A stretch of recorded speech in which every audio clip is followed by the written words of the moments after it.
Esselamu Aleyküm ve Rahmetullahi ve Berekatuhu. Çox əziz, dəyərli, möhtərəm mömin müsəlmanlar. Bu həftə siz dəyərli cəmaata söhbət açacağımız mövzu gənclərimiz haqqındadır.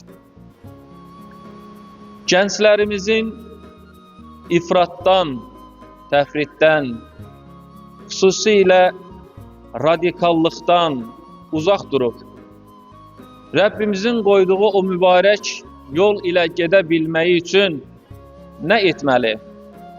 Həm xütbəmiz gənclərədir, həm də o gəncləri böyüdən, boya başa çatdıran, hər bir ehtiyacını qarşılamaq üçün əziyyət çəkən, çabalayan böyüklərimizədir.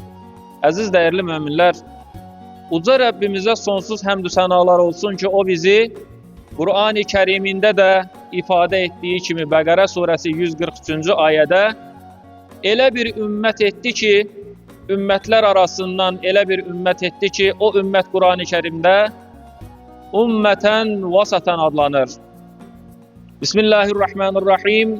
Və kəzəlikə cəalnəkum ümmətən vasatan. Və beləliklə və beləcə biz sizi, yəni Peyğəmbərimizin ümmətini ümmətən vasatan, orta bir ümmət etdik. Ona görə orta ümmət adlanır ki, bu ümmətin şansı var. Çünki o ümmətdən əvvəl gələn ümmətlər var, o ümmətlərdən, onların başına gələnlərdən nəticə çıxara biləcək və ədalətli ola biləcək bir ümmət. Həm seçilmiş, həm ədalətli olma şansı olan bir ümmət olaraq Uca Rəbbimizə həmd-ü sənalar olsun ki, bu dünyada yaşayırıq. Orta ümmət olmağımızın səbəbini də açıqlayır. لِتَكُونُوا شُهَدَاءَ عَلَى النَّاسِ İnsanların etdiklərinə şahidlik eləyəsiniz deyə. وَيَكُونَ الرَّسُولَ عَلَيْكُمْ شَهِيدًا Sizin bu işlərinizə də Rəsul, yəni Peyğəmbərimiz salavatullah şahidlik eləyir. Əziz dəyərli möminlər, biz ona görə şanslı bir ümmətik ki, həm bizim etdiklərimizi Allahın Rəsulu şahidlik etmiş, səhvlərimizi düzəltmiş, bu günə qədər hədislər vasitəsilə gəlib çatmışdır və bir də bizim əlimizdə dəlillərin ən mükəmməli, bir nömrəlisi olan Qur'an-ı Kərim vardır. Bugünkü xütbəmiz də gənclərimiz haqqındadır. Əziz dəyərli möminlər, bütün Qur'an ayələri hər kəsə xitab eləyir. Hər kəs oxuduğu, eşitdiyi ayədən, o möcüzələrdən özünə pay çıxardır. Amma bu bir həqiqətdir ki, insanlar arasında yaşı az olan, gənc saydığımız insanlar var ki, onlar kimin tabeçiliyindədirsə, atasının, anasının, böyük qardaşının, bir sözlə vəlisinin himayəsindədirsə, onun təlqinlərinə onun ehtiyacı var. Bu həqiqətləri gəlin Qur'an-ı Kərimimizdən görək. Uca Rəbbimiz Loğman surəsinin 13-cü ayəsindən başlayır, 19-cu ayəsinə qədər gənclərimizə xitab edir. Birinci xitabı nədir? Bismillahirrahmanirrahim. Və iz qalə Luqmanu libnihi və huvə ya'idu. Loğman əleyhissalam öz övladı üçün belə dediyini xatırla. Ey Peyğəmbər, yada sal. Ona nəsiyyət edərək belə demişdir. Ya buneyyə, ey oğlum, la tuşrik billahi. Tək olan Allaha yönəl yalnız. Şirk etmə. Allaha heç nəyi şərik qoşma. Çünki innə şirkə, o şirk lə zulmun azim, həqiqətən böyük bir zülümdür. Böyük günahdır. Zülüm bilirsiniz ki, insan əgər özünə zülm edirsə, demək böyük bir günah işləmişdir deməkdir. Böyük bir günahdır. Şirkə heç bir zaman düşmə. Bunu Loğman əleyhissalam övladına niyə deyirdi?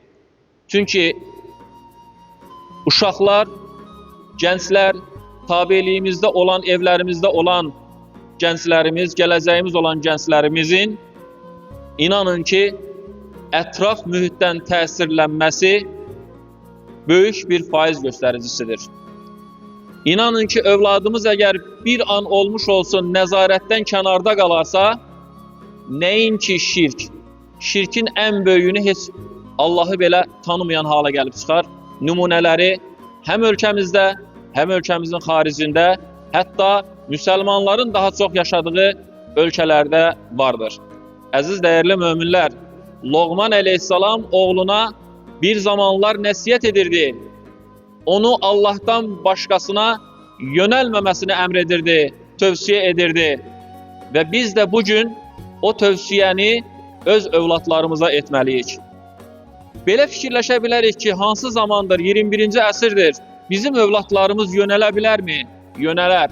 Hələ sən onu biraz nəzarətdən kənarda saxla, şeytanın ağlına gəlməyəni o uşağa nəfsi və ətrafı etdirə bilər. İlk olaraq şirkdən uzaq durmaq lazımdır. Allah'a yalnız tək olan Allah'ı tanımaq lazımdır. Əziz dəyərli möminlər, bir insan Allah'ı tanıdıktan sonra ona ikinci tövsiyemiz ne olar? Allah'ı tanıdın, o zaman Allah'ın dediği yoluna getmək lazımdır. Namazdan bəhs edərik, yaxşılıqları əmr etməkdən bəhs edərik, pisliklərdən, pis işlərdən uzaq durmağı əmr edərik, tövsiyə edərik, zəkatı əmr edərik və s. Yaxşı işlər görməyi əmr eləyərik, amma bir diqqət eləyin, bu ayələr yalnız gənclərimizə aiddir. Ona görə ki, Uca Rəbbimiz ikinci olaraq valideynlərə qarşı davranışları insanlara sərgiləsin deyə ayə valideynə qarşı hörmətlə davam eləyir. Bismillahirrahmanirrahim. Və vassayna, biz tövsiyə etdik, vəsiyyət etdik. El-insana, insana vəsiyyət etdik. Bil valideyni, valideyninə qarşı, valideyni üçün hörmətkar olmağı, valideynin sözündən çıxmamağı, valideynin dedikləri ilə oturub durmağı əmr etdik.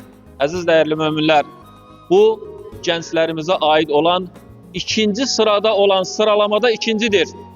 Əgər bir övlad onu sən Allaha yönəldibsənsə, ondan sonra ikinci tövsiyən valideynlərin sözündən çıxmamaqdır. Hətta burada ayədə ifadə eləyir, ananın vəziyyətindən, övladını aylarla saxlamasından bəhs eləyir, ona verdiyi o ana südündən bəhs eləyir. Bunların müqabilində Rəbbimiz Quran-ı Kərimdə nə gözəl buyurur? Ənişkurli, mənə şükr et, yəni Allaha şükr et, şükr et. Vəlivalideyke, Allaha şükr etdikdən sonra valideynlərinə də onunla bərabər təşəkkür eləməyi unutma. İlk olaraq bir övladı əgər onunla məşğul olursa, onun da bizim kimi bir müsəlman olmağını istəyiriksə, əvvəla şirkdən uzaqlaşdırdıqdan sonra valideyn haqlarını ona izah eləmək lazımdır.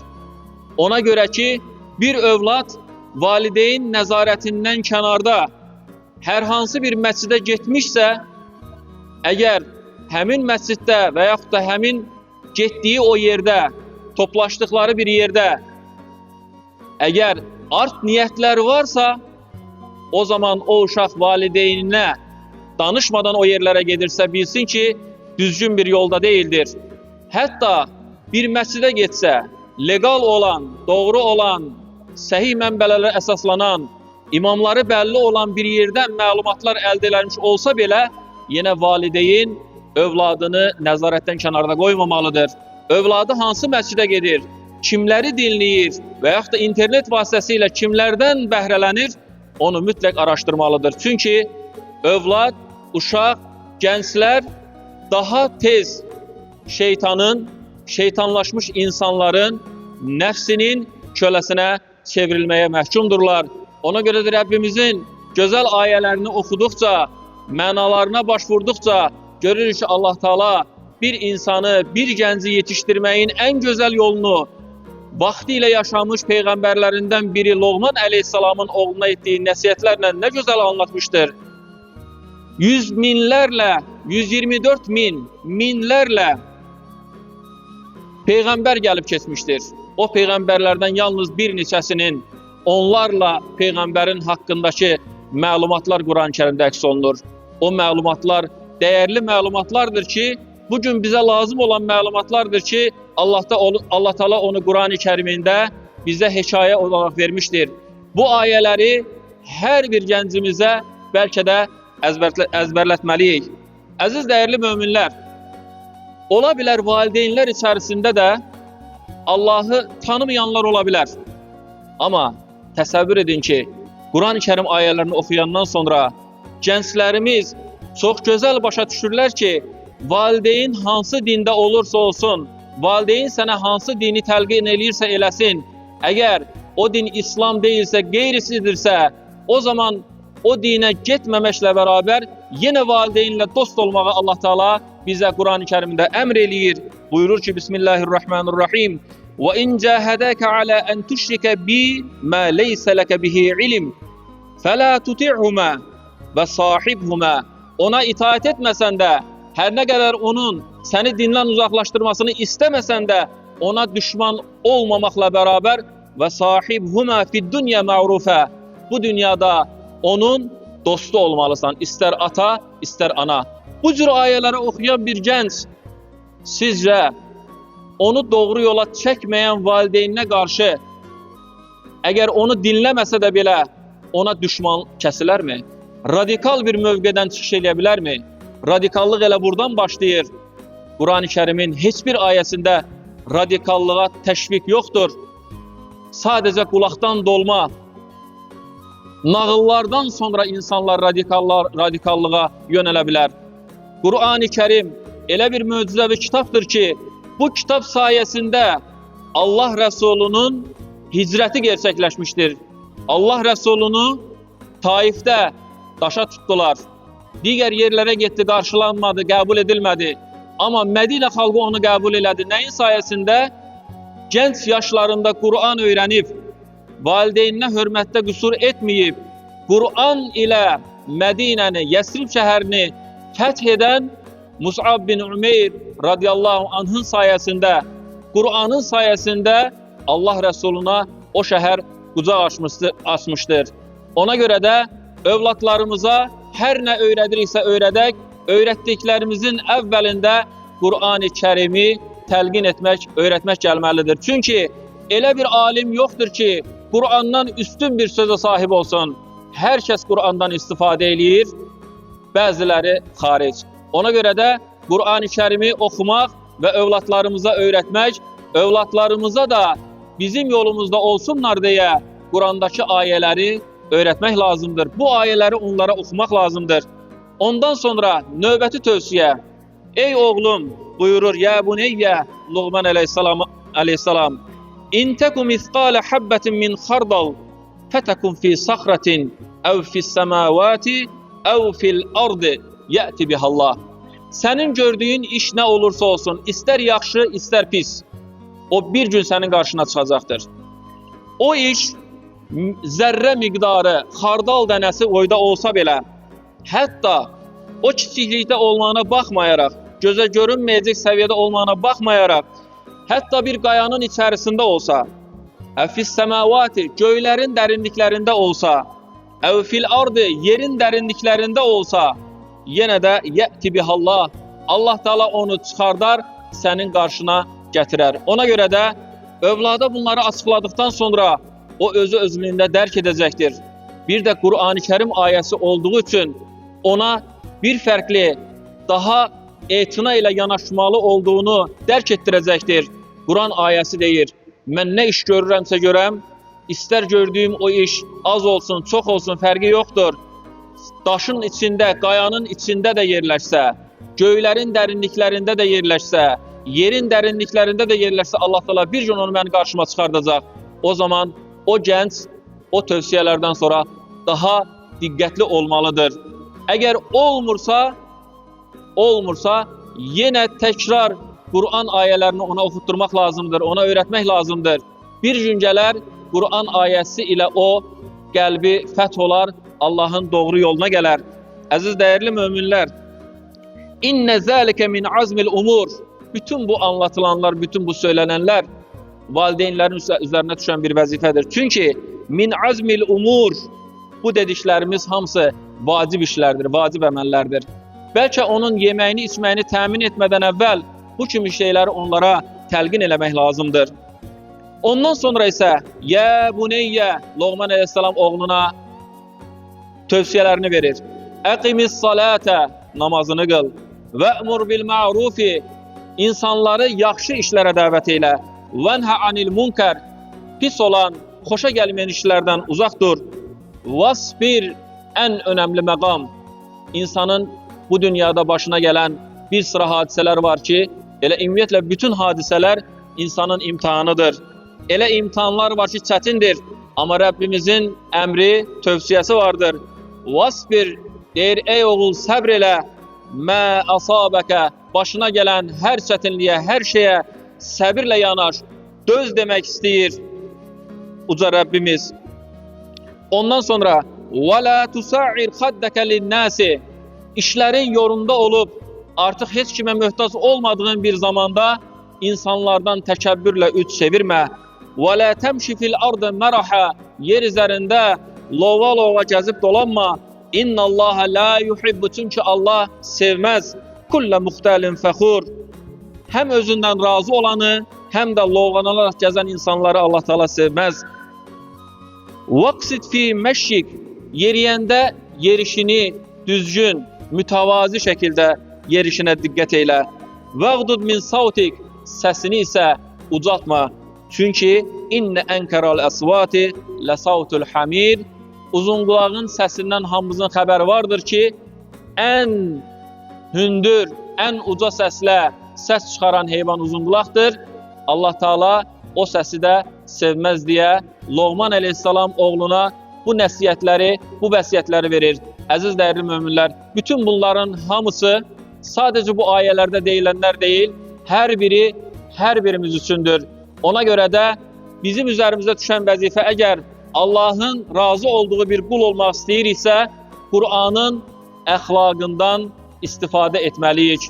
Əziz dəyərli möminlər, bunun isbatı isə möminlərin anası Həzrət Ayşə anamız bir gün ondan soruşurlar: "Ey Ayşə, sən Peyğəmbərin yanında çox olubsan. Peyğəmbərimizin əxlaqından, davranışlarından, gözəl hərəkətlərindən bizə bəhs elə istifadə eləyək. Ola bilər bizim bilmədiyimiz, görmədiklərimiz var."